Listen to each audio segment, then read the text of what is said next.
Welcome to Naperville Notables. I'm Liz Spencer, a conversation with people making an impact in our community. Joining me now is Kaylin Risval, and you're the new CEO and president of the Naperville Area Chamber of Commerce. Yeah, thank you for having me. Well, you're welcome. So this is sort of like a coming home to you, is it not? You're a hometown girl. I am a hometown girl. I grew up here. I went to Kingsley Elementary School, Kennedy Junior High, Naperville Central, and I got my master's degree from North Central. So we have a lot of red and white around the house still. Yes, sounds like team spirit. But I'm from here, and looking back on my education, it's very much what's made me who I am today. And when my husband and I had kids, we were looking at where would we want to raise those kids, and there wasn't a question. And so we came right back to Naperville so my kids could have those same fantastic opportunities I had when living here. So when did you return? What year was that? 2016. Okay, so you've been here a couple years now. Yeah. That's great. So, but you really, most people would think, well, gee, have you been, gone off and do business or something like that? But no, you really went off to the University of Missouri to study broadcasting. Yeah, my degrees are in political science and broadcast journalism. Had Good. a fantastic education at the University of Missouri. They have what's called there the Missouri Method, which is all about teaching people journalism by doing journalism. You may be familiar with that. I've heard about that. But it's great. I was 19 working the assignment desk at the NBC affiliate in Market 131 in the country, working real news and learning real news. And my education there is just fantastic. I believe broadcast journalism is wonderful, and it teaches you so much. It teaches you how to be in certain situations. Once I hosted a pet fashion show, and the next day there's a fire and everyone's running away from it, and I'm running towards the fire with my camera. And you have to be able to stay calm and read the room in both scenarios, and I believe my journalism education really taught me that.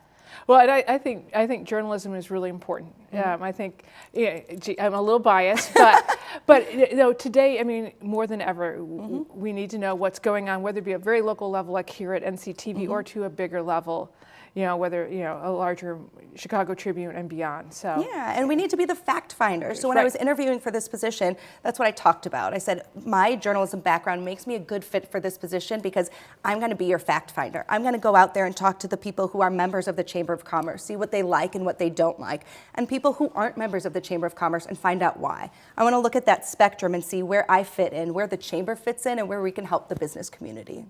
Well, and I think the important part is that you wanted to look at the whole picture, all of it, because everything, as we know, there are more than two sides to every story. Correct. That's right. So you also, when you were at the University of Missouri, you met your husband there. I did. It's a long story for another time, but the second week of college, I met my husband. Wow.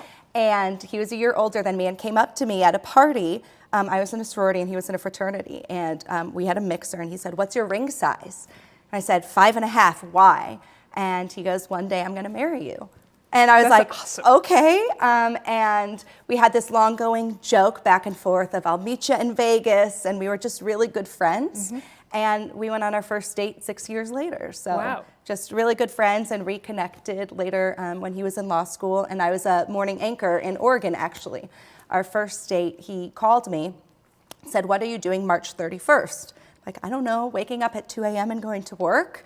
And he said, "I bought a plane ticket. It's my spring break. I promised myself I'd take you on a date one day and I'm going to do it." And he flew out and we had our first date and we've been together ever since. Wow. That is It's a crazy story. Romantic. Yeah. It could be a little bit of a Hallmark movie. It could be. I think there was like snow falling in the air or something. It was great. That's awesome. So tell me how you were in news for a little bit. So tell me a little bit about that journey. So you were both a reporter and then you anchored? Yeah, so I went from Columbia, Missouri I was a reporter in Myrtle Beach, South Carolina. Reporter, producer, photog, editor, jack of all trades. You learn to do it all, which I really think helps your education, not just in the journalism world, but in life when you understand how an entire ecosystem and how an entire business works. And then I moved literally coast to coast from South Carolina to Oregon and moved to Southern Oregon. So Medford, Ashland area, and I was the morning anchor of the ABC affiliate show there. And that was always my dream. I wanted to be a morning news anchor. I loved the morning news. You can show a little bit more personality there while still connecting with the community. And it's always been important for me to be connected in whatever community I am in. So I loved that. Great experiences. I got to sit in on open heart surgery and watch a heart get taken off a bypass right there and learn about some new technology. I got a front row seat when we had Extreme Makeover Home Edition come in town, got to see all of that, and really great, awesome opportunities. That's wonderful. How did you, now you didn't stay in the broadcast field, you took a step out into another media role. How did that come about and why? Sure, so my contract, TV News works in contracts generally, so my contract ended 2 weeks before my husband graduated from law school.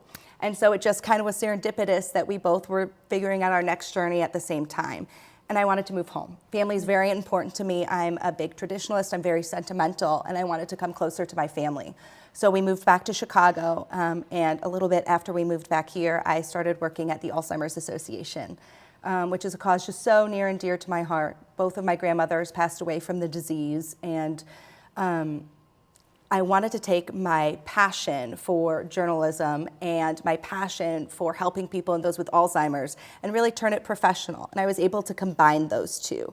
I was able to take my knowledge of how to create a story with journalism and talk to people who are living with the disease, help them tell their stories to other people so we reduce the stigma. So I felt like I was using my journalism training to help people, which is combining two things that I've really always cared about.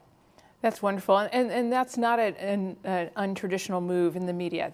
No. News is hard. Anchoring News the is morning hard. show is hard, and it's a quick burnout. And people think of it as a glamorous job, and like I said, I've had so many wonderful experiences, but I also was working 18-hour days, every holiday, every weekend, nights. I would get the call in, the producer didn't come in. Can you work, instead of coming in at 2 a.m., can you come in at 11 p.m. and work the whole time for not much more than minimum wage? Right, yes. Another misconception. Yes, indeed.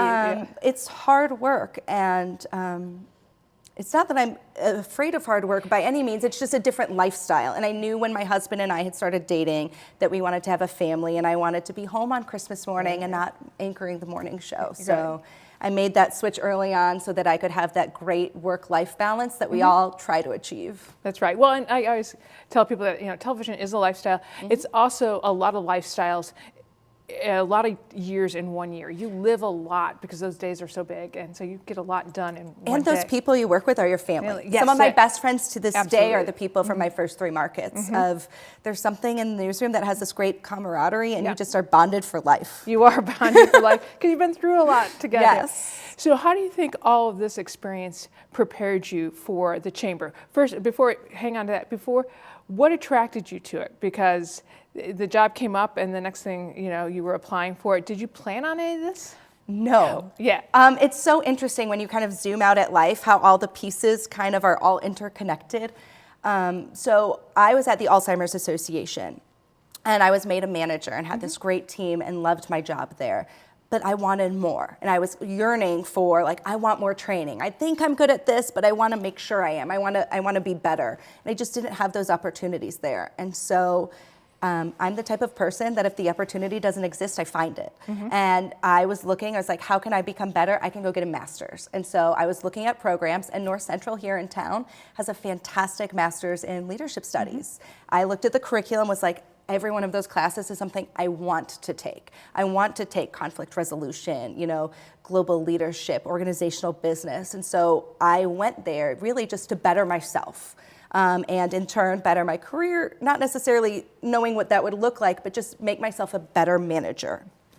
And during that process, I was able to meet a lot of people here in town. And I was able to connect and be like, this is where I want to be. I want to be living back here in Naperville. And if I'm here, if I'm living here and I'm here with my family, I don't ever want to be anonymous. I don't want to just run to the store and run home. I want to see people. I want to connect with people and feel like we're all a family, even though it is a big town. And so while I was getting more and more involved in North Central, I kind of felt this pull to come back to Naperville. The Alzheimer's Association is located in Chicago, so I cutting down on the commute wasn't a bad thing either. And so I heard about the position, and someone said, hey, would you ever consider applying for this? And I was like, what?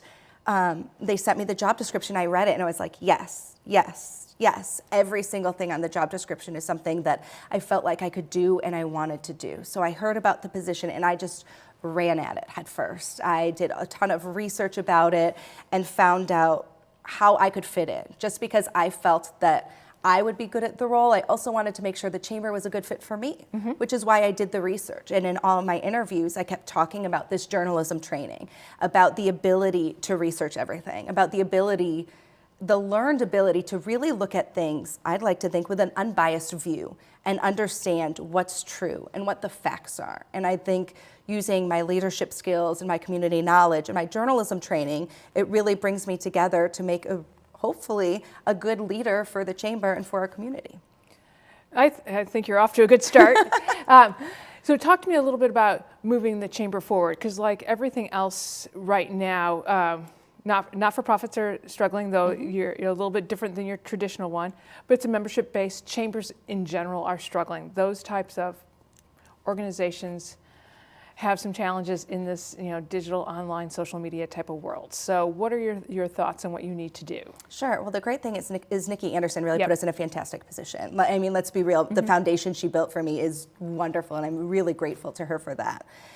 How I'm looking at moving forward. So my generation is not a generation of joiners. You know, we're not people who join just because our parents join or because we're supposed to join. We want to see the value in joining. And so it's my job to show you that value. And I'm kind of using a little bit of your model here. So hear me out. When a national news story happens, you can go to thousands of places for the news information. When an Illinois story happens, you can go thousands of places. But when a Naperville story happens, where are you looking? I hope NCTV. I hope so. You're looking here because you're the people who are in the community, who are telling the news, who understand the stories. That's kind of my vision for the chamber, is I want people, you can Google what is leadership. You can find leadership information on the internet. You can find it at a national conference or a Chicago conference. But what you don't have is Leadership Naperville, which is here in town, which is where you get to interact with the mayor, the city manager, and other leaders and get to hear about our town. So what I'm doing is kind of taking the model and hyper-localizing it and focusing it on things that are important, that are here, and I want people to find their place. We're talking about, we have a great women in business group, a great YPN group. We're adding a few new committees in 2020 I'm really excited about. One of them is diversity and inclusion. I want to open up some more conversations, and I want the chamber to be a great leader in those conversations. And again, I just want people to find their place. I want people to find their people, and not everybody loves a general event, so I'm going to make a few more specific events where people can come and connect with some like-minded people or some different-minded people and learn things from each other. That's awesome. What's your first 100 days look like? A run? A lot of race? A race. It's crazy. It's wonderful. I wouldn't have it any other way. I say better busy than bored. I'm not bored. My first 100 days is fact-finding. I feel like I keep harping on that journalism training, but I truly see a lot of value in that, is I'm having 15-minute, 30-minute, hour-long meetings with people at their place of business or at my office, finding out what they like. I have these ideas like the Diversity and Inclusion Committee, but do people actually like them? Now, the reason I feel comfortable talking about it is because what I've heard is yes, people really want something like that. So I'm going out there and kind of beta testing my ideas and doing like mini focus groups to see if my ideas have legs. That's awesome. Well, we wish you a lot of luck, and we'll check back in about a year and have another conversation. Absolutely. Well, thank you so much. We're going to be right back with more Naperville Notables. Stay tuned.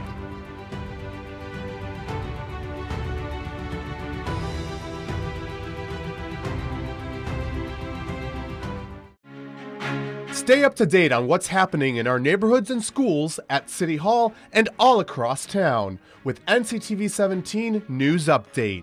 Emailed directly to your inbox once a day, Monday through Friday, this 2-minute video not only tells you the latest news, but shows it to you. And that's what's happening right here in Naperville. And the best part, it's free. So sign up today at nctv17.com/subscribe. Naperville Crime Stoppers. Yes, I'd like to report some suspicious activity in my neighborhood. How does this work? Yes, thanks for calling. Your call is anonymous, and I will not ask for your name. Instead, you'll be identified by a tip number. In a few weeks, call back with the tip number you received, and I will let you know the status of your tip. If an arrest is made, you could receive a reward up to $1,000. How do I get the reward money if you don't know who I am? Well, when you call back, we set up a time and a place to drop the money. You will be safe, and nobody will know you gave Crime Stoppers a tip. Okay, well, here's what's going on.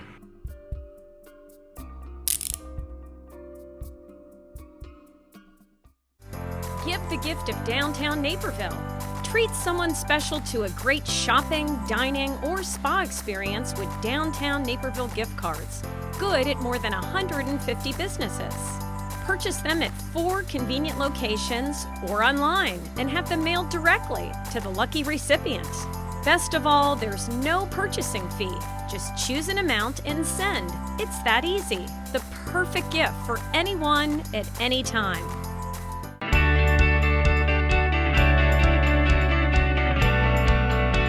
In Naperville, we know that community counts.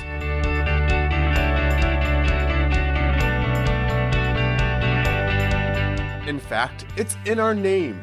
As Naperville Community Television, we have the privilege of showcasing what makes this award-winning city a wonderful place to raise a family, to make a living, and to enjoy life's journey.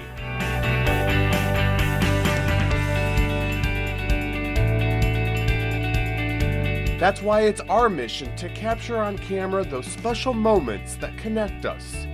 Those stories that impact our lives, stories you won't see anywhere else.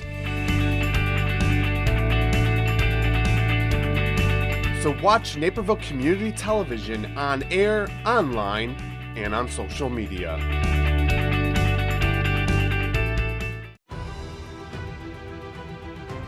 Welcome to Naperville Notables. I'm Liz Spencer. A conversation with people making an impact in our community. Joining me today is Andrea Ingram, and you're the new CEO of the DuPage Children's Museum. Yes, I am. Well, Thank welcome. you very much. Thank you. Thrilled So, to be here. I'm glad to have you. I'm really interested in talking to you a little bit about your background. I see a lot of child development in your background, but a lot of different jobs that you used all that. So tell me a little bit about that. Yeah, you'll be surprised. I get that question a lot. How did you go from being a business lawyer to running a children's museum and all points in between? I spent the first decade or so of my professional life being a litigator. And it was a fabulous learning ground for learning how to focus on what was most relevant and to solve problems. And I loved it. And I loved working with people and talking to people. But I wanted to pivot and apply those skills of advocacy into an arena in which I believed I could really make a difference. So I had the great honor of coming back to Illinois and working with Voices for Illinois Children and just some policy icons like Jerry Sturmer and Maria Whelan and John Bowman at what was the National Center on Poverty Law at the time, and really learning how I could complete that pivot and make a difference in new ways. And that really started with learning about all the things that impact children as they're being developed, all the factors that families encounter in their journeys that either support them in helping them towards self-sufficiency and the whole development of their child, or create barriers for them. And so it's really been an immersive process since coming to Illinois. And so you spent a little time at DCFS as well, right? Yeah. Incredibly important work. I mean, these really are our most vulnerable children and families. And it was a great privilege to be asked to go in and help lead the organization and make the best effort to realign and to make some change that would impact these youth. And again, there is nothing more powerful feeling than being in a position to make a difference for the people most in need. And I think, especially coming from a place like Voices for Illinois Children, and you asked about child development at the outset, and here I am back in the land of early childhood, but it is really important that a child's development and that architecture of their brain, it is so important at the beginning, but they continue on. And at DCFS, learning how to make sure that you continue to worry about the kids in care who are there into their teens and are trying to move on into adult self-sufficiency. That was just another way of learning about all the barriers and the challenges that face our families, that honestly, if we come together as a collective and come together to think through these issues, we can all make a difference. And so being in a position at DCFS to do that for a few years with Brian Samuels and the rest of the team, it was a remarkable, I felt remarkable about that. Sounds like a remarkable experience. Yes. So how did we get from DCFS to museums? That seems like another pivot. Well, it's not. It's you asked me about being an advocate, and did I move from being a child advocate to museums? What's that? I'm still an advocate to this day. And what I did was take in the essence of child advocacy, which is worried about the child, but also worrying about all of the adults who influence that child's development. What's happening in their communities, their families, and their schools. I literally matriculated that philosophy, that understanding into a cultural institution. And I gotta say, when I was considering going and working at the Museum for Science and Industry, a mentor, Paula Wolf, kept sending me this job posting, and I kind of deflected it a few times until it dawned on me that I shouldn't worry about the fact that it was about science or it was about education, which at the time I didn't consider my strike zone. What I could see is that it was a place I could make a difference and bring those values of impacting a child's whole development into an iconic cultural institution and really work to implement those change management lessons in a way that could have a deep influence on how cultural institutions think about engaging with their communities and making sure that they are accessible to the whole community, not just a select few. Right, well, accessibility is key there. Yes. So tell me a little bit about the role that you played at the Museum of Science and Industry. So again, the reason the role was attractive is because David Messina, the CEO, and the board, incredible board, who really wanted to make a big bang difference in impacting science education in a way that was worthy of an institution that has planes, trains, and automobiles, and now tornadoes. So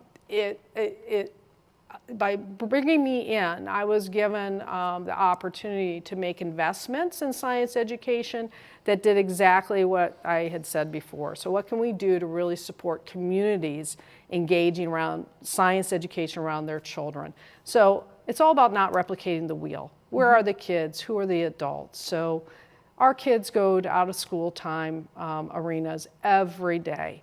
And those people in those community organizations would love to have an impact on that child and would love the resources. So focusing on how to do train-the-trainer models to really extend science education into our community partners. Figuring out how to support teachers in the middle grades from our lowest resource schools and the teachers that had the highest need to learn. So thinking about those strategies. So for me, making sure that the museum was the best place to learn and positioning all of our staff, then thinking about those strategies outside the building that we could implement to make a big bang impact. And so the result of that was a set of programs called the Welcome to Science Initiative, which was all about welcoming people to science, welcoming kids to science. It was for all kids. And the unifying characteristic of the work we did was to eliminate the barriers that stood in the way of kids realizing their full potential in science, technology, medicine, and engineering. That same philosophy now, assessing what we can do here at the DuPage Children's Museum, is what has motivated me to come out to this area and see what we can do together. That's excellent. Well, I hear from you, advocacy and breaking down barriers too. Yes. Yes. It's, kind of bring it to where you are now, where that child is now. Right. So that's awesome. So talk to me now. Now you're here at the DuPage Children's Museum. Yep. We're thrilled to have you. You're bringing in this advocacy, this wanting to get to children where they're at, and a little bit of science background. How does that all play together for you at the DuPage Children's Museum? Well. What really convinced me to come here was a strong board who, with all of these messages, resonated with them and a desire to have an impact. There has been a lot of amazing work done at this institution. It is beloved for a reason. It is a fabulous place. It does great work with 45 different school districts. So the foundation is there. Sarah Orleans, who I just met with earlier today, fabulous, righted that ship, developed relationships, and it is positioned in all the right ways. Thinking in terms of, creativity and STEM and play. everybody's talking the right talk and walking that walk. And now the opportunity, which is just a gift that I've been given, is to sit back and say, okay, from this platform, what more can we do with our community partners? What role should we fill? And I'm not sitting here, I'm not coming in on day 11, literally, saying that we know exactly what we're going to do, but we know we're going to do it in partnership, that we are not about reinventing the wheel, that we understand that there are wonderful people out there working with kids and who are remarkable early childhood providers in a lot of different places. And so it's about finding that niche. What is it that we do particularly well, and what's the gap in our communities, particularly communities of need in our area, and what can we do to really help support families in the development of their children, and to directly support their children engaging with exceptional opportunities to play. So you mentioned this was day 11 for you. Yes. So what does the rest of the 89 of your 100 days look like? I do some quick math. Yeah, boy, that's going to go fast. It is. You know, really diving in and meeting people. The response from this community has been remarkable. Mm-hmm. Again, I mean, this is a beloved institution, and we have a tremendous team who is out every day. And so the first 100 days is really about working with the team, understanding what we're doing, what else we could do, but talking to community partners, meeting others who are doing similar work, and then really just understanding the landscape of the area, so that when we can sit back together and figure out, okay, how do these values that we share in supporting the development of our young children and supporting their families and those around them, what does that mean? What can we do to really, at a strategic level, support the networks around them to really have the biggest impact? So lots of conversations, lots and lots of conversations, lots of thinking about strategic planning, lots of thinking about engaging stakeholders and developing the processes through which to do that. Well, I think it sounds all exciting. I think you bring a lot of neat skills and passion. Most important, I feel your passion for what you do, and I love that. So thanks for taking some time out of your 11th day for us. I appreciate that. It's my pleasure. It's been a whirlwind for you, but I appreciate it, and we wish you a lot of luck. I'm going to check back with you too. Hope to get you back on Notables in about a year to hear about everything that has gone just super well for you. Well, thank you so much. I really appreciate the time, and this is very exciting for all of us at the DuPage Children's Museum, and I hope a year from now I will be able to answer concretely about what we mean by vision and strategic priorities. That's excellent. Well, it's an exciting time for Naperville too, so thank you and welcome. Thank you. And thank you for watching Naperville Notables.